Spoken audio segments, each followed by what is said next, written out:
So it's a rainy day. We're not riding today. We put 180 miles the past 2 days, and Vent got a chance to really put the Weller Racing Machine sheave to the test.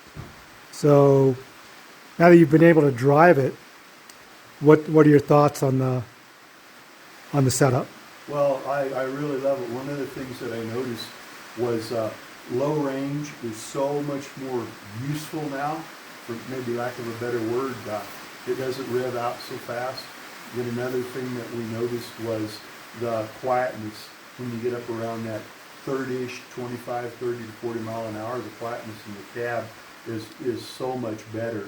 The only thing I could tell that was maybe a downside, which really isn't a downside, is the mid-range acceleration is maybe not quite there. But I'm not a drag racer. My top end is still there. I would definitely recommend doing this to your machine. Have you noticed your gas mileage change? Yeah, it seems that it's went up some. Okay. And you didn't get a chance to put it into sport mode to see if what made a difference in the performance. You know, I did a little bit. I can't tell any lack in the sport mode. Okay. To me, it seems like it's still there. It's a lot snappier, you know. Okay. Thanks, Very man. happy with it. Great.